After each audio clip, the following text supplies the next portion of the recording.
Da-da-da-da-da. I see Tom. How are you doing? Not the smartest guys in the room. NTSG. Not the smartest guys in the room. I see Tom. How are you doing today, Tom? Tom, man, he looks good. He's back to his original hat today, not the one he switched to last time. So what's up, Tom? Well, I went back and forth last time, right? So I had my Talex hat on, and then I put on my Media Gym hat, and then I put my Talex hat back on. I was code switching back and forth between Talex Media Tom and Media Gym Tom. Did you see there was a nice video of you to Careless Whisper with the hat coming off?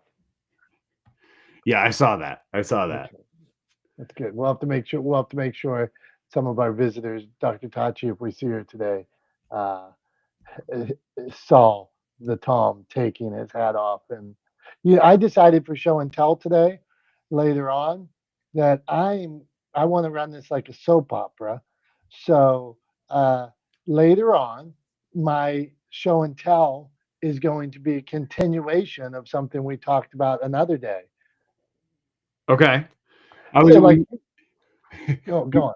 I was gonna say, when you said you want to run it like a soap opera, I wasn't sure if you meant like, you were gonna bring something back to life, or like find a long lost twin of something you've done before, or some obscure medically impossible plot line to bring things back to life or something.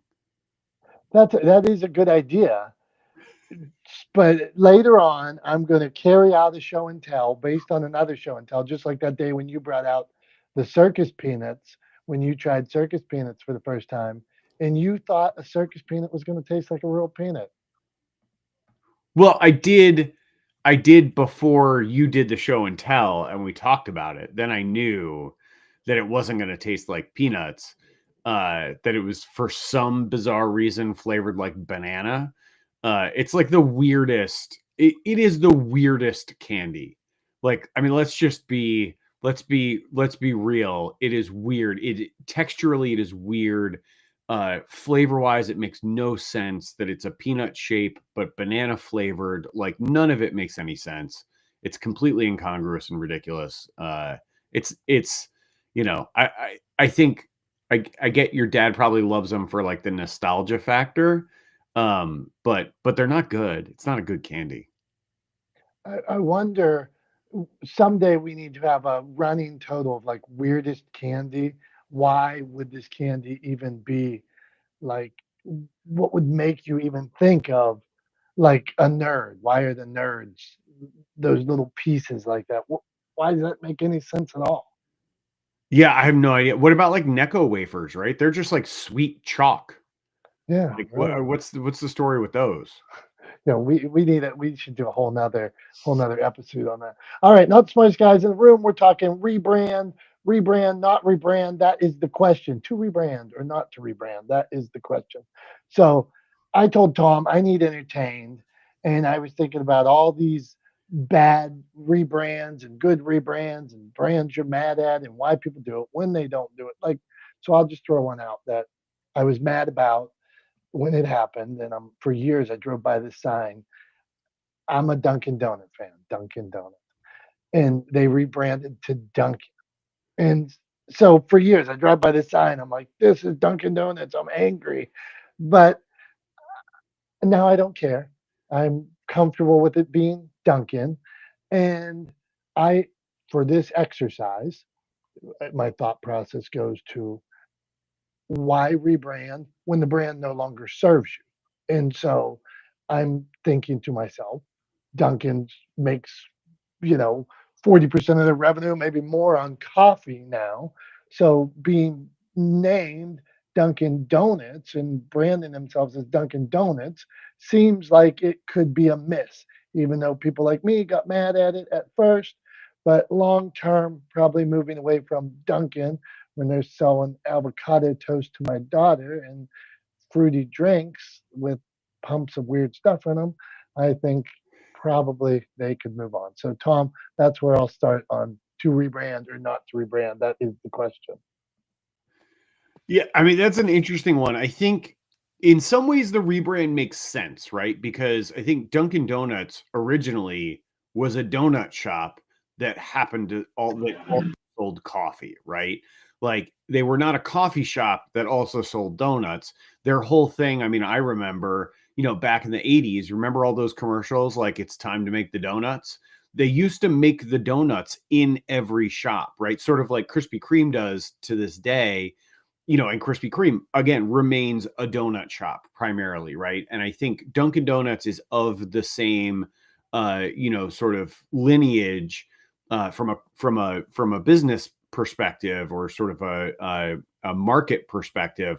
They're of the same lineage as Krispy Kreme, right? They were a donut shop. They also sold coffee. They then became like the morning stop for a lot of people, like get your coffee and a donut on your way to work, right? I think I might be wrong about this, but I think the whole like police donuts coffee thing is tied back to Dunkin' Donuts back in the day. Like that whole kind of like cultural mythos that like police love donuts thing, I think is tied to Dunkin' Donuts and a marketing strategy of theirs. So yeah, like, I think at a certain point that brand didn't really serve them anymore because they weren't a donut shop, right? They stopped being a donut shop and they became a coffee shop, right? And they sort of they very much followed in and learned from the success of a business like Starbucks and said, hey, actually, let's put coffee and coffee drinks front and center. The margins, I would be willing to bet the margins on coffee are way better than they are on hand making donuts every morning in shop, right? So the margins on coffee are better. The margins on prepared foods that they now sell in their shop that they just throw in that little convection oven, right, to heat up. I mean, I got to say, actually, the hash browns are freaking good at Dunkin'. But the food that they sell, the margins are good on because it's mass produced in a factory somewhere. It comes to them chilled or frozen. They defrost it, they heat it up, they serve it to you. So the margins are better probably all around for them because they're not making everything fresh in store for you. And so yeah, so I think from that perspective, agree with that or not, right? Whether or not you think that was a good strategy for them or you want them to be that kind of business. At the end of the day, I don't think they were Dunkin' Donuts anymore. So the rebrand kind of makes sense, right? I think I can. Oh, one of sorry. the things. No, go. Yeah. Sorry. Just give me a second, Carrie. One of the things that I think, we were kind of hitting on, and there is sort of this trend or this thing that we see take place fairly often, and has become sort of part of the cultural conversation, especially recently with the whole sort of rebrand and then rewind of the rebrand with Cracker Barrel. That sometimes a rebrand isn't necessary. It doesn't really serve any purpose. And actually it alienates a customer base and you probably shouldn't do it. Right. So I think Dunkin' was fine. I believe, I don't know their numbers off the top of my head, but I think they're kind of doing okay. They're doing better than they have in the past. So it was probably a good decision on their part. Obviously, we saw the blowback on Cracker Barrel. That rebrand didn't seem to have any sort of motivation in a shift of what their business model was and what their primary strategy was and who they were trying to reach out to. It was just sort of doing it for the sake of doing it. Like, hey, we haven't painted the living room in a while. Let's paint the living room that like chartreuse green. Well, like that's probably not a good idea. Don't paint it. If you want to repaint it, fine. You want to give it a little facelift, fine. But like, don't paint it chartreuse green and have everybody coming into your living room, asking for a pair of sunglasses because it's so bright in there, right? Like, and not wanting to spend any time in there. So yeah. So I mean, I think there's kind of two sides. It makes sense to rebrand, when it's motivated by a shift in business strategy, a shift in market. That makes sense, but don't do it just to do it. It's kind of it's a bad reason, and we can see in recent history exactly what happens with your audience and with your consumer base when you execute that kind of rebrand like Cracker Barrel just did. So those are my initial thoughts anyway, Dom. So I think Carrie wanted to chime in. You mind if we just go to Carrie? Go for it, Carrie. What did you want to add? So I live about, I don't know, 8 to 10 miles away from the original first Dunkin' Donuts, and Boston runs on Dunkins. That's our whole thing, and we're always angry and pissed off anyways with our iced coffee. But when they did that rebrand, it had really nothing to do with what they're freaking cooking there. It was just like, let's take away the O and the U and the H, whatever, when they shortened it. And it was like a sexy spin on something that honestly, I think it was a good thing. And I was a little, I mean, no one likes some change, right? So I can't remember the year, but originally the Improper Bostonian was a long form magazine. So it was like W magazine, and it was not an 8 by 10 format. It was like an 8 by 11.5. And we were kind of hurting as far as production. And so why were we a commuter publication printing all this excess material, which was costly? And I was like losing my mind when we went to a shorter form, and I fought for the art, right?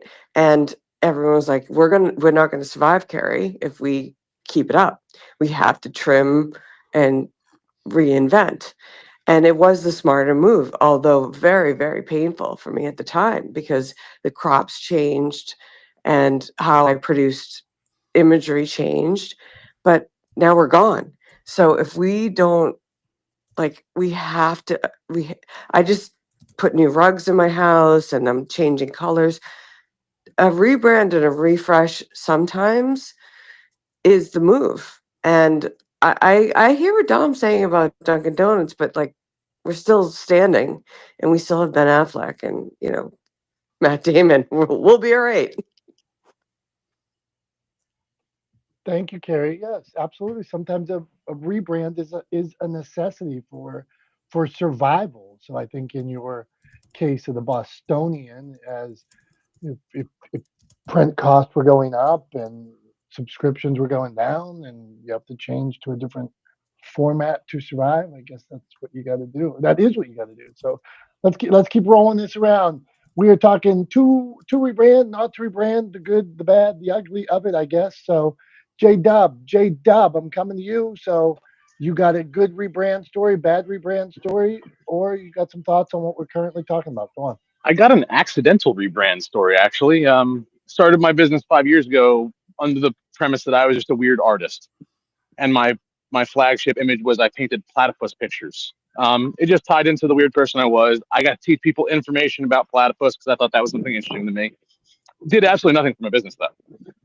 And then I accidentally created a robot character that ended up being my entire rebrand. Became my logo, became my voice, became everything that everybody knows about me looks for. So rebrand isn't exactly a bad thing. And in my case, when it accidentally happens, like I didn't realize that a doodle that I had was going to affect my life that big. But I've been drawing the same damn thing now for almost 2 years, and it hasn't treated me wrong. So, I mean, I think if you're rebranding, if you do it the right way, if your culture is leaning you that way, it's a good thing. But if you decide to do a crack barrel thing and change everything about the face of your company as well as everything about the inside of your company and don't warn your audience before you do, it could be detrimental to business. That's my take. So a strategic rebrand, obviously, rather than just it's time to change all the colors. Tom, what say you? And then we'll get us over to Dr. Tachi. Yeah, I mean, I 100% agree. I think this even applies not just to like whole brand or like whole rebrands, but even like brand refreshes or product refreshes or product rebrands. And like the classic example of that is when is actually the mistake that led to the branding of Coca-Cola Classic, right? Like, which was the rebrand that they tried to do a brand refresh and they launched New Coke, and it tripped and fell flat on its face, right? I mean, it was a massive and colossal failure because there was nothing wrong with the brand. There was no reason to rebrand. They did it just to do it because they felt like it would be a good thing to be new and exciting. And it was sort of like, hey, you've got this massive, incredibly loyal customer base. They're not fans of this new formula. It doesn't taste the same, and now you're facing this huge backlash and declining sales because you've decided to rebrand and refresh sort of your cornerstone product, which meant that they then had to renege on that, go rewind and go back to their original formula, which they then had to make sure that people knew was the original formula. So they had to call it Coke Classic, right?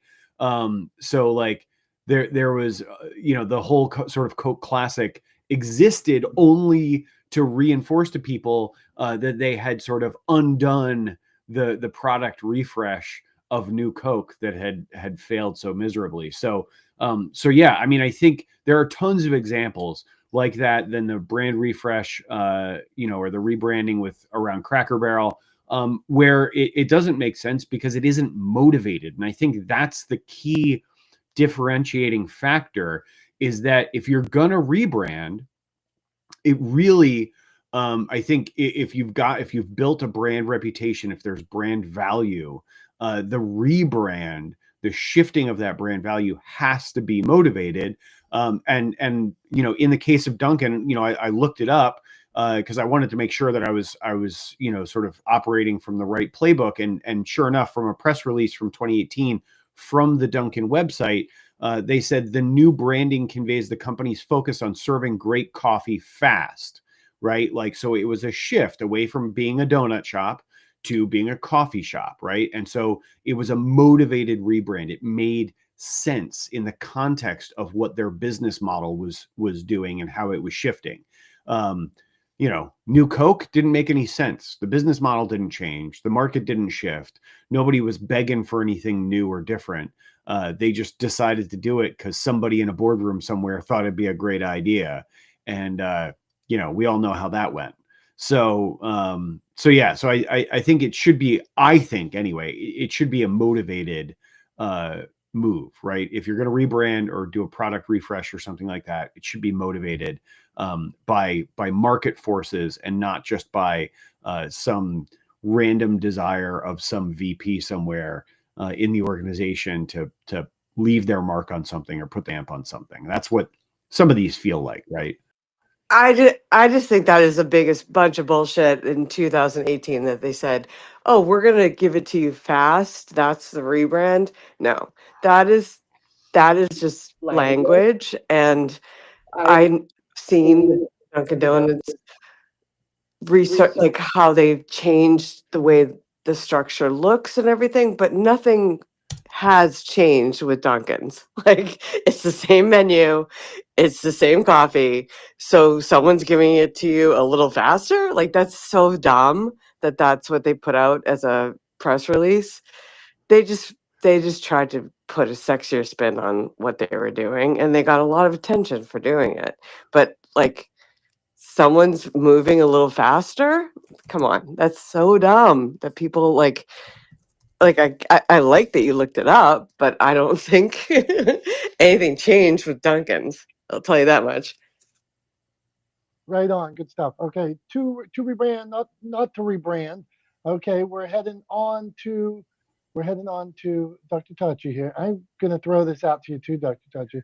What about Ronald McDonald and Grimace? I love Ronald McDonald and Grimace.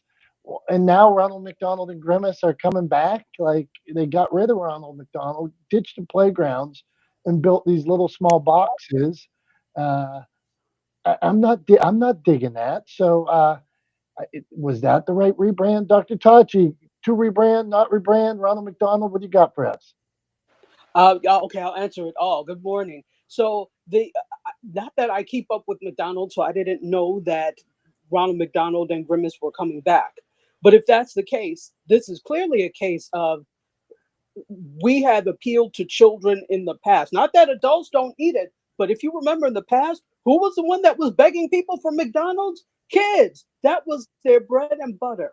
So now that we've gone through several iterations of McDonald's menus, trying to get healthier because people are more health conscious, supposedly, those types of things, that they've really come farther away from that food that kids adore and love. So to me, that feels like an attempt to kind of pull people, the kids, back in so that they can beg him, Mommy, can I have McDonald's? So that you can be told we have McDonald's at home. So that to me is what it seems like to me. I did also want to add in general, to brand or not to rebrand. I think number one, we are also brands, right? If you have a business and you're the business, there is a business and then you're the identity of the business. You also are a brand if you are a writer, etc. You're a brand.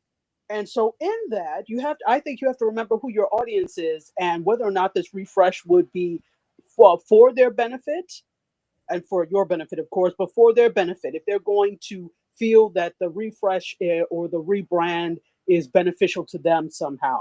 So I'm going to use human examples of you being the brand. So Kris Jenner recently had a whole bunch of, shall we call it, augmentation. And she looks like she's not her age, clearly. So she went, what some people would say, above and bloody damn beyond. But people are talking about her. Her MO has never been, I need to be famous in and of myself. It's like, I need to push my children out there so that we can make this empire. So people are talking about her, but for her, any amount of talking about is a good thing. That keeps the Kardashian Jenner name in your mouth. So that's good for her because it was never really about her alone as a brand. So that refresh is all as outlandish as it seems. For her, it's a good thing. But now I want to point to two people that it wasn't such a good thing because they really, really are the brand.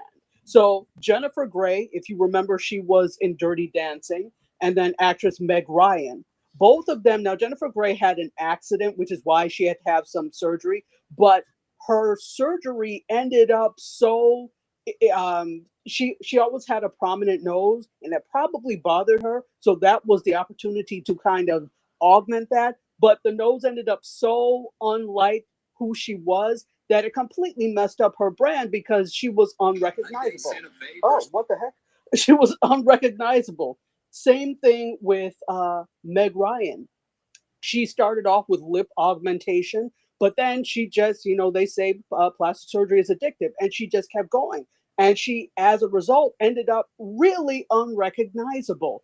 For both of them, that was a refresh that was not needed because now people didn't recognize the original brand. And are they going to get the same thing? Because part of acting, yes, it is talent, but another part of that is face card, and we can't ignore that. So I just wanted to give those examples, extreme examples of personal branding. Dr. Tachi, much appreciated. And I want to let you know that our buddy Jim Ajay sent me a message the other day. Jim, I'm going to let Dr. Tachi. He said you were eloquent, and he loves when you come on. And he said he was listening last week and was like, he said Tom actually gave a thumbs up, and Dr. Tachi, she's brilliant when she speaks. So well done. We appreciate you having you here. I think that's a great point, actually. Renee Zellweger, who had me at Hello, totally screwed herself with her eye, the eyelid, whatever she did, changed her face. And I have squinty eyes as well. And once she did that, I'm like, I'm never doing anything because that was part of her beauty and she took it away. And right now Bradley Cooper is all over the press because he's like had this 50-year-old facelift and they're saying he looks like Barry Manilow. And I don't know. I mean, just because you have the money to do all these things, should you do it? we'll have to go and check out Bradley Cooper's facelifts. So facelifts are so what we've found out here is facelifts are not the best rebrand. Okay, not the smartest guys in the room. It's that time of day. We're switching it up. We're going to Tom Stums. That's where we ask Tom something from pop culture, from the media, anything going on. So, Tom, what I want to ask you about today, what do you think about the tradition of a group of friends taking shots together, shots of alcohol? Okay, so I think I kind of have two I'm of two minds about this. So and I'll explain what I mean by that, but then I will ultimately give it a thumbs up or a thumbs down. I'm not going to equivocate or try to like play the middle. I will take a stand one way or the other, but I want to give you a little bit of context as to my thinking on this. So years ago, there's this guy I was friends with in my 20s. One of the guys I used to hang out with a lot, part of this group of friends. We used to all go out together, go to bars together, that kind of thing that you do in your 20s, right? Go to sporting events together, basically do a lot of drinking together, right? And this guy in particular always was the guy who was like, shots, let's do shots, right? But the thing with him was shots were almost always Cuervo, right? Which is just awful, like terrible tequila. And I like good tequila, but like, I mean, Jose Cuervo is just like the worst of the worst, bottom barrel, awful, awful tequila. In fact, I think sometimes it's not even called tequila because it can't carry the moniker. Anyway, it's gross, right? I'm sure most people here now are kind of getting a little shiver thinking about Jose Cuervo, right?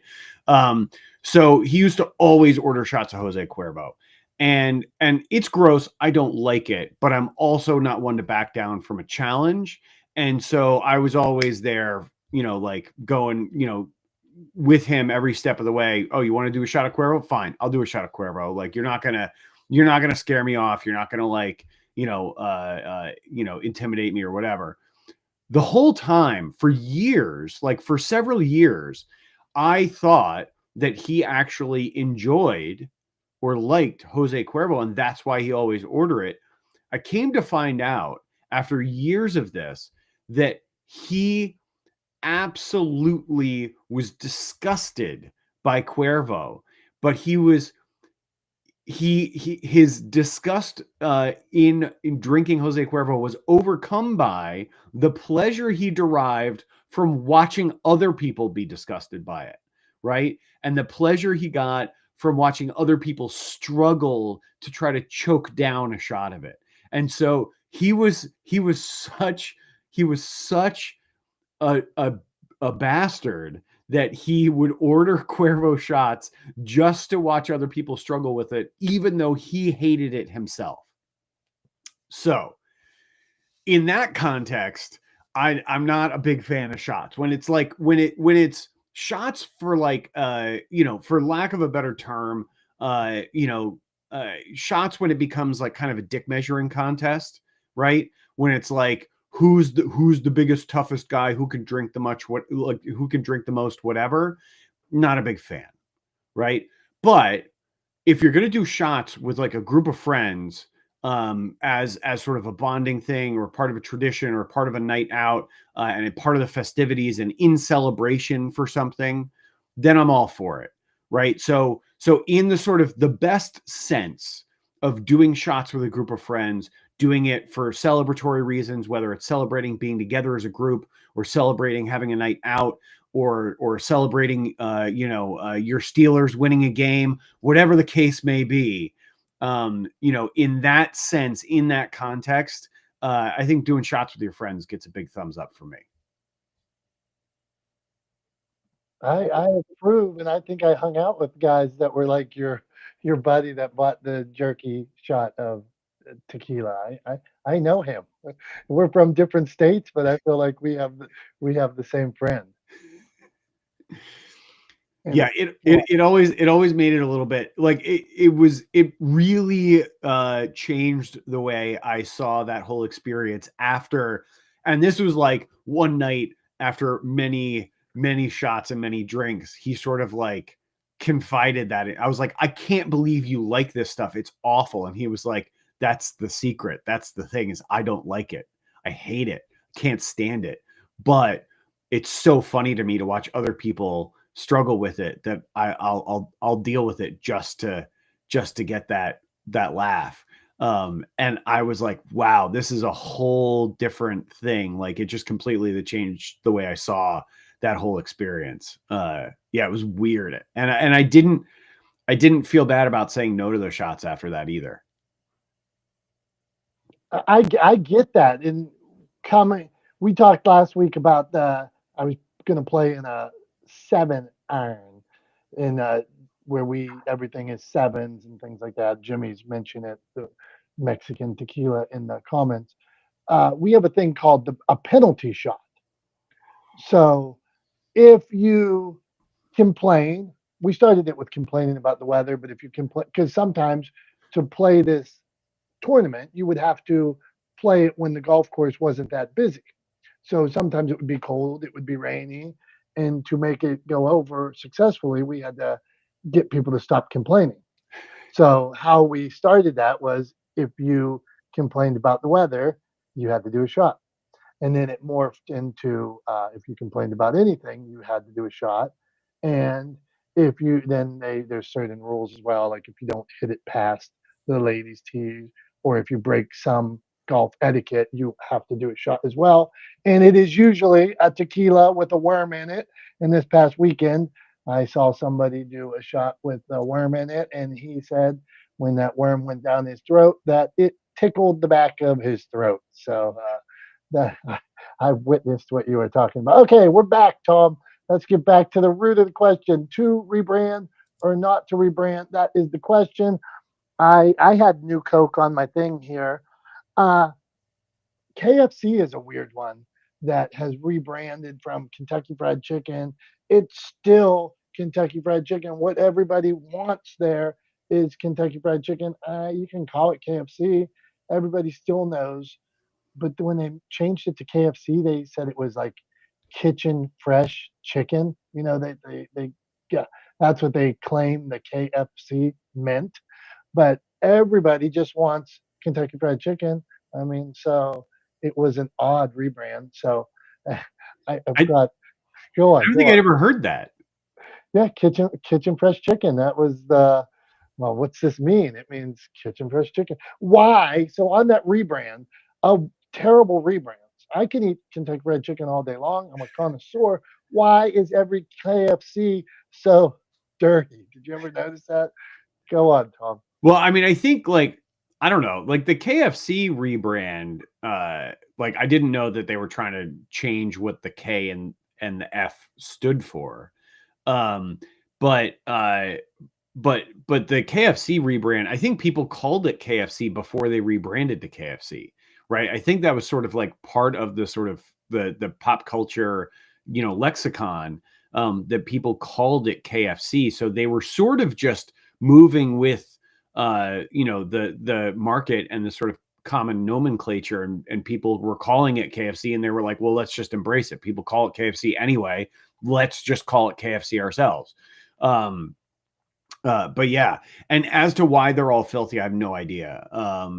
It may be because they still to this day, if I understand it correctly, they still to this day make most of the food there, right? So like they get the chicken, they bread the chicken and fry the chicken there. They make the biscuits there. I think they make the coleslaw from like a mix or whatever. Like, the dressing comes pre-made or whatever. They don't make it from scratch anymore, but like they do sort of make everything in-house. They make the gravy there. So that might be part of it, is that they're actually cooking in there. But yeah, in terms of like why they're all a little bit dirty, I don't know. Maybe maybe it's yeah, I don't know. I don't even want to speculate. I have no idea. Dr. Tachi, I'll push back though. I personally I like coleslaw. I do prefer like a more vinegar slaw with like not a lot of mayonnaise in it. But I do like coleslaw, and I eat a lot of cabbage. Cabbage is good for you. So, all right, that's in the comments anyway. But yeah, and then we've also got Dave Campbell in the comments is saying that Taco Bell started as healthy food to drunk stoner food like Doritos.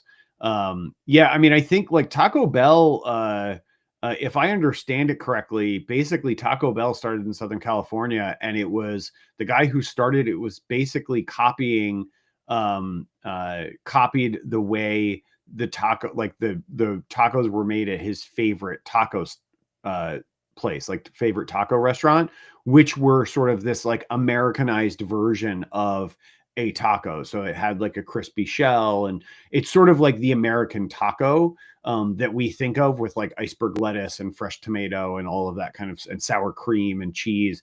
Like that sort of style of taco was sort of born in Southern California as a sort of an Americanized version of the Mexican staple food.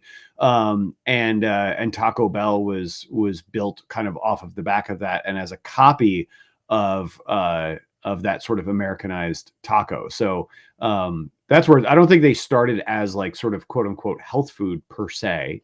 I have no doubt that it was probably slightly better in the past, or when it was just a couple of restaurants, that the food was probably of a higher quality and therefore slightly better for you, and not the sort of like meat slop that they throw in their tacos now, which I've seen and heard about, but I've never eaten. I've never eaten at a Taco Bell. And at this point, it's kind of like a point of pride, right? It's sort of like I've made it so long without eating at a Taco Bell that I'm kind of like, it's kind of a point of pride, and I'm not sure I want to break it. So yeah, but I've never had Taco Bell. I don't know. There was never one near me. They're in the middle of a rebrand too, Tom. They're all of a sudden moving to this fast. They're trying. You can see they're trying to move to this fast casual, trying to get to a Chipotle style of restaurant. So I'm sure they're not doing a good job at it, but that's my answer there. I will say this. I will try Taco Bell if I ever decide to do the Taco Bell 50K, which is a 50-kilometer running race in Colorado. So it's a 50K ultra marathon. And they basically, you have to stop at, I forget how many Taco Bells it is, but there's like, they plan a route where you go from Taco Bell to Taco Bell, and you have to eat something on the menu at every stop. And they have a list of items that you have to have eaten by the time you get to the finish, and you have to keep receipts and wrappers to prove that you ate those things with you as you do the race. So yeah, so the Taco Bell 50K, I would eat Taco Bell to do that race. I would probably seriously regret that decision, or at least my GI tract would probably seriously regret that decision. But I would eat Taco Bell to do that, and then probably never eat it again. That's a fair assertion. I want to just talk on this rebrand. So many restaurants out there are rebranding, like a Fridays rebrand. I used to work at Fridays. I was the world's best server, but they're rebranding to be like everybody else, and then they try to be like everybody else, and 2 years later they fail. They're like, hey, let's strip everything we've ever been and serve the same food as everybody else, the same drinks as everybody else. We have a chain around here that I wanted, a few of them. We have a chain called King's Family Restaurant. I worked at King's too. King's Family Restaurant used to serve meatloaf. They served similar foods that you would see at a Cracker Barrel. They did it well. They did it low cost. And then all of a sudden they tried to be Fridays and these other Max and Irma's and those restaurants like that. they weren't as good at it. They could never be the best at it, and they failed. And now they don't have near the restaurants they had, just like Fridays, trying to be somebody else. So rather than doing what they were good at and going all in on it, they tried to be somebody else and they fell. So I think that is a problem with rebrands when you try to be something you're not. Like Taco Bell. Taco Bell might be great at cheap American tacos. Great, stick with it. Instead, they're trying to be Chipotle. Well, Chipotle's already better at this fast, casual, fresh food. People don't think of Taco Bell like that. So is it a miss? Go on. What say you? Yeah, I mean, I think it could be. Again, it doesn't feel motivated to me, right? And sort of like you're talking about that example of the King's restaurant, like didn't feel like it was a motivated brand refresh or rebranding or reimagining, right? Like it felt like it was somebody got the idea and was like, "Hey, wouldn't it be great?" And they got enough buy-in internally from the management that they decided to do it. And then there was no demand for it. Like it didn't meet the market. And the market said, "What are you doing? This is not what we want. We want meatloaf and mashed potatoes and gravy and green beans," right? Like, or whatever it was that they were serving. Like, that's what we want. We want like Friday fish fries, right? Like, we don't want your fancified food or your different brand or whatever. Like, that's not why we come to this restaurant. You're totally missing the boat. And it falls flat, right? I mean, similar thing, like Taco Bell, I think still has the reputation as like, late night drunk food, right? Like late night, you've been out, you've been partying, you've been having a good time, you've been drinking, whatever you're doing, and you want something to eat at like, 2:00 in the morning. I've literally heard people say nothing hits like Taco Bell, right? At like 2:00 in the morning, nothing hits like Taco Bell, right?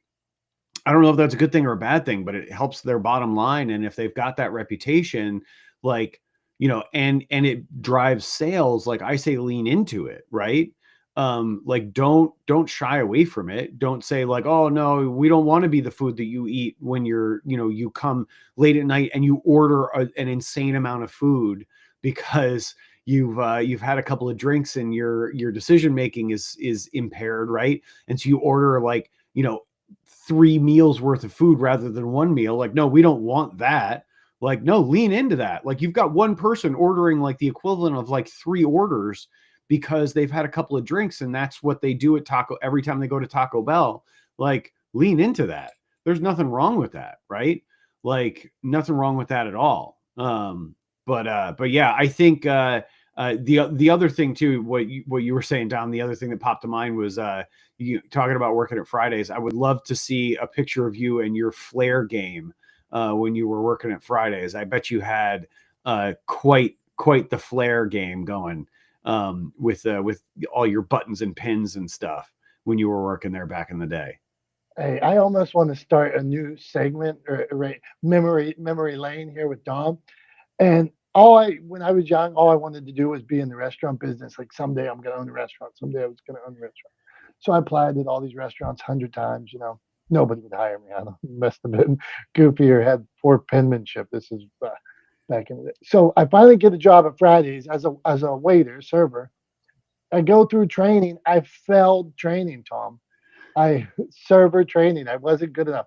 And like I cared and wanted to do it and wanted to. So when they told me I failed training, I went back behind the dumpster and cried because I was so heartbroken. I failed training and had to go to extra training. But after that, they took me back. I learned the breakfast menu. We had a breakfast menu. Who knew? How would anybody know this whole page of breakfast menu? Man, come on. So that's my story. Was it like something specific that you failed? Like, was it like a driving test? Like you hit the curb when you were trying to parallel park? Was it some kind of equivalency? Yeah, I'm telling you, it was. I think I almost remembered like maybe there was like some kind of Friday's omelet or something, and you needed to know like onion. What I feel what was in a what were the 10 things in a Cobb salad or across the row of Cobb? I don't know, but I was heartbroken, man. So my flair game was good. I wore a tassel cap because you had to wear hats and things like that. But I always felt goony wearing all that flare that jingled around on you and stuff like that. So, yeah, maybe somewhere somebody has a picture. So I'm not sure. That's memory lane for today. I'm gonna request that for show and tell one of these days. If somebody can dig up a picture of Dom in his flare from TGI Fridays, I want to see that for show and tell someday. Which leads me to ask a very pertinent question. What do you have for show and tell for us this week, Dom? All right. So here's how I started off saying I was going to run this like a soap opera. So I am. I see Jim Ajay says he can get a picture of me at Fridays. Okay. So I said I'm going to run my show and tell like a soap opera, a continuation of something we have talked about in the past, but this is something new. So last week I talked about going to this golf outing with 7-ounce, and I mentioned it again today. 7-ounce beers. You use a 7-iron. So, and Tom, when I brought up a 7-ounce beer, you had said you never heard of it before or didn't know. So today I wanted to share with you. This is a pony bottle. So here's a bottle of water. This is a Modelo, and usually they have like simple names. So this is a Modelo, but since it's smaller, it's called a Modelito. So I drove all around looking for 7-ounce beers last week because I wanted to take a case. So the Modelita there's Cornitas. I was thinking about getting I found Michelob Ultras, but they were 7.5 ounces, and I did not think that would pass. And that could be a penalty, and which would require a penalty shot. So the Modelita, can you tell that's a smaller beer, Tom? Yeah, I mean, I think so. Just because I've met you and I know you're not a giant, and so I know that you don't have incredibly large hands, right? Like I know you're not like 7 feet tall. So yeah. So you're a little bit taller than me, but you're not a gigantic human being. So yeah, it looks like it's either a small beer or you're way bigger than I remember. So it's one of those two. But yeah. I actually saw, it's funny. I saw a commercial after that conversation we had. I saw a commercial for the Modelito beers, and I almost sent it to you. Like I almost sent you like the I think it was like an Instagram reel or something or a TikTok, and I almost sent it to you because we had just talked about it. But yeah, it was. I saw that. I still like. I knew they existed. I just didn't know they were 7 ounces, right? Like I had seen like the small beers before. I just didn't know that 7 ounces was a thing. And I think you made the right call. I don't think, like personally, if I was playing in this tournament and somebody showed up with 7.5 ounce beers, I'd be like, no dice, buddy. That's half an ounce too much. It's not set. It's got to be 7 ounces. That's the whole thing. Everything has to be a 7, not 7.5, not 7 1/4, not 6 1/2, like 7, right? 7 ounce beers, 7 irons, 7 strokes a hole, like, whatever the case may be, it's got to be 7s, right? Do you only play 7 holes? Good question. You only score the best 7 out of 9 holes. There you go. Okay. And you're allowed 2 X's, yes. Yeah, I was wondering how you do that because, like, obviously golf courses don't come in multiples of 7 holes, so it's either 9 holes or 18 holes, right? But never multiples of 7. So I was like, do you only play 7 and then just like skip 2, but you only score the best 7? Okay, so that makes sense. How did you do? Well, when I came home and showed I didn't show them the scorecard, but there's about 15 people playing, and I didn't come in last because some people quit. But of the people who finished, I tied for last. So how's that doing? People quit? Yeah, well, 1, they might have to go somewhere at the end. 2, if you're like Jim Ajay down there, he wasn't there this year, but Jim might pick up his ball and just be done because he knows he's not very competitive at some point. So, but this year I saw that I was tied for last. And I didn't play like, and my golf game isn't great, but it's actually not good. But I mean, last, and I was trying and didn't think I did that bad. I mean, I guess the scorecard doesn't lie. Yeah. No, yeah. So that's what I got. So the 7-ounce pony bottles is your show and tell today. The Modalita. I went the night before. I went to one place. They didn't have any 7 ounces. I had to go to another distributor. They had them. They had the 7.5er, and then they had the Modalita, which made my day. It went down smooth. Fun was had. Everybody had a wholesome, good time, and that's what it's all about, Tom. Nice. Well, yeah, I mean, it sounds like fun. It sounds like a fun outing, and a fun day. I like it, like, I don't know, the whole conceit of like the sevens thing is kind of fun, right? Like just kind of putting that limitation or, on things just to mix it up a little bit, right? Like, so it's not just a standard 9-hole, golf thing. Right. So yeah, I like it. I think it's a good idea. And I like the show and tell. Thanks for sharing the image of the Modalito with us. I will, I would happily drink 2 of those and call it a beer. Yeah, there you go. Right on. Or you could drink the 40 ounces. You could drink 6 of them to be 140. There you go. All right, not the smartest guys in the room. To rebrand or not to rebrand. I'm coming around the room for one more answer to a question. So a final tip. Keep it simple.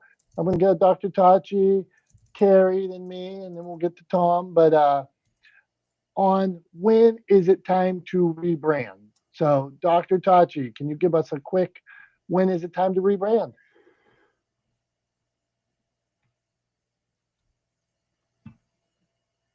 Listening. Sorry, I was talking on mute. That's all right. I appreciate you. What do you got? When is it time?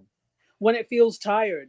It's one thing for it to be, old and classic and traditional, but if it just doesn't feel good anymore, hanging on to something because of tradition is not helpful. Sometimes you have to change. And I know people are afraid of change, but it doesn't have to be a big sweeping rebrand either. So when it feels tired. Well said. Carrie, if you're around, you want to jump in? When is it time to rebrand? Well, I have a good example. Look at Clubhouse, right? Like, let's take away all your friends. And I mean, that was the craziest thing that ever happened. And the fact that we're all still here and it seems to be doing really well, but that was very painful. Yeah, right on, Carrie. Okay, so Tom, I'm gonna give you my. Let's see here. I'll give you my answer here. I think when it no longer serves you, it's that simple. Like, hey, this doesn't serve where I'm at right now, where the direction of my brand. So, Tom, you want to give an answer on that before we get to something very special? When is it time to rebrand? Yeah, I mean, I think kind of, I would say related to Dr. Tachi's answer, surprising no one who's been here for a long time. Dr. Tachi and I often agree on things. But yeah, I mean, in a similar vein to Dr. Tachi's answer, I think when it's motivated, right? And I think when it's motivated by sort of external forces, right? Exerting influence on the brand, right? So that could be changes in the market, right? That could be changes in culture and society, changing the relevance of your brand or your products, right? It could be changes in consumer sentiment, right? Or the way that consumers are spending money, the kinds of things that people engage with, right? Cultural shifts, all of those kinds of things can impact a brand. And if they're impacting a brand in a way that it makes sense for you to adjust your brand, to refresh your brand, to suit the changing climate and culture that the brand exists in, then it's motivated. And I think it's probably time for a rebrand. So yeah, so I think that's my answer, Dom, is I think when it's motivated, right? But I think it has to be motivated. Don't just do it for giggles, because You're going to end up laughing. All those giggles are going to turn into tears when you have to undo a rebrand like Cracker Barrel just did, or like Coca-Cola did with New Coke, some 30 years ago. So yeah, that's what I think. Yeah, very, very astute, and that is a learning moment when you think about cultural shifts. A company that set themselves up 80 years ago, 100 years ago, they might have just things were different then, and what's okay then wasn't. So I probably a lot of these that we see are companies following that kind of premise. So well said. All right, not the smartest guys in the room. To rebrand or not to rebrand? That is the question. But the question is right now: can Tom prepare a cogent wrap up for us? What do you got, Tom? Yeah, I think I have a cogent wrap up, and the way I want to wrap things up today. Thanks for the setup, Dom. And I know you're very proud of yourself for using the word cogent, so well done, buddy. But yeah, I think the way I want to wrap things up today is just by framing the way that I think, or a constructive way I think people can approach thinking about a rebrand, right? And it's this: I have this long-held belief that all businesses are service businesses. And the reason I believe that is because every business, whether you're a product business, right, whether you're consumer product business, or a B2B services company, or whatever the case may be, a SaaS company, right, whatever market you're in, you're a service business because your business was built around the premise of solving a problem for someone, right? Every product that's ever been designed, every service that's ever been crafted or positioned, every software product, hardware product, consumer product, whatever, were all designed and built with the express purpose of solving a problem for someone, right? For some group of people, for a market. And if your business or brand was built to do that, to solve a problem for someone or for a market, I would argue that is a service, that you are providing a service to that market by virtue of the product or the business service that you supply, right? And so every business is a service business. And what happens over time is culture changes, right? Culture changes, society changes, the world around us changes, technology changes, the way we interact with the world around us, right? Which we're kind of experiencing, and our generation in particular, Dom, we are sort of the last generation that remembers a time before the internet, right? We are of an age, like people, a few years younger than us, like we are right on the edge. People a few years younger than us do not remember a world without the internet, right? We are the last sort of generation that remembers a world without the internet, right? There has been a massive shift in culture and in the way we interact with the world during our lifetimes. And as a business, when shifts happen, I think it is incumbent upon you to adapt, to maintain your market share, to maintain the viability of your business. And in certain cases, that is going to necessitate a rebrand. And in other cases, that's actually going to necessitate that you do not rebrand, right? That you maintain consistency. Because in an uncertain world, sometimes people want stability, right? And so the stability of the product, knowing that you have, knowing that the Coca-Cola that they pick up off the shelf is the same Coca-Cola that they've been drinking since they were a kid. It tastes the same.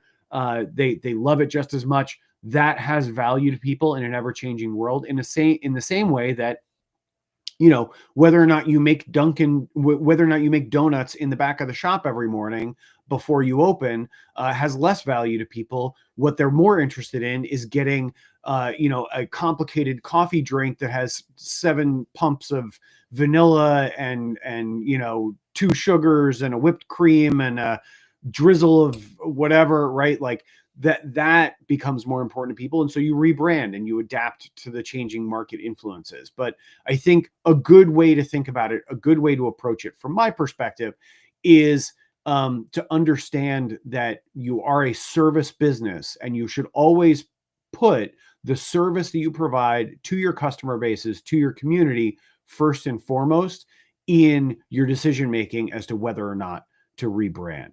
And so that's what I've got for this week. That's how I'll wrap things up for today. As always, we appreciate you guys being here with us at Not the Smartest Guys in the Room. You are the reason why we do this. You're the reason why Dom drinks Modelitos early in the morning on a Wednesday. But in all seriousness, we love you guys. We appreciate you. We thank you for being a part of this community. For Dom, I'm Tom. We are not the smartest guys in the room. We hope you have a great rest of the week and a great weekend. And until we see you next time, we love you. Bye-bye.